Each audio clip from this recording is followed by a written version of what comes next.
कोल्हापूर जिल्हा सत्र न्यायालयात प्रशांत कोरटकरनं जामिनासाठी अर्ज दाखल केलाय। जामिनासाठी कोरटकरची कोल्हापूर सत्र न्यायालयात धाव पाहायला मिळते।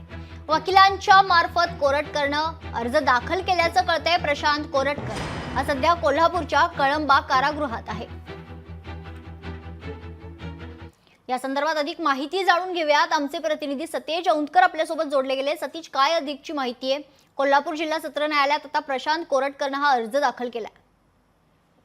नक्कीच आपल्याला माहिती की कोल्हापूरच्या जो दिवाणी न्यायालय कनिष्ठ दिवाणी न्यायालयानं गेल्या 3 दिवसापूर्वी जो जामीन आहे तो नामंजूर केला होता आणि या सगळ्या प्रकरणामध्ये आता प्रशांत कोरटकरच्या वकिलांनी कोल्हापूर जिल्हा सत्र न्यायालयात जो अर्ज आहे जामिनासाठीचा अर्ज आहे तो दाखल केलेला आहे।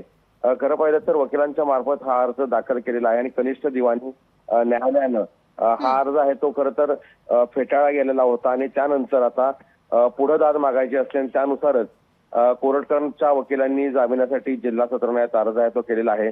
सध्या या ठिकाणी पाहिलं तर अर्जावरती ऑनलाईन पद्धतीने नंबर पडलेला नाहीये, मात्र आज संध्याकाळपर्यंत हा नंबर पडेल आणि उद्या नेमकी कधी सुनावणी घ्यायची याबाबतची जी माहिती आहे ती आपल्याला समोर येईल। मात्र तोपर्यंत कोरटकरचा जो मुक्काम आहे तो कळंबा मध्यवर्ती कारागृहात असल्याचं आपल्याला पाहायला मिळतंय। सध्या कोरटकर हा कळंबा कारागृहातील अंडा सेलमध्ये असल्याचं देखील आपल्याला सांगण्यात आलेलं आहे। त्यात सगळ्या संपूर्ण परिसरात सीसीटीव्ही कॅमेऱ्यांची नजर देखील असणार आहे।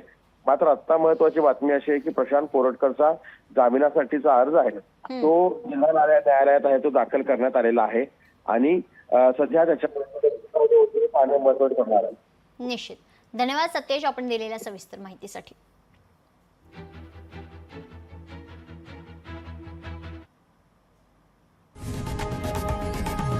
लोकशाही मराठी ऐका, पहा, जागरूक रहा।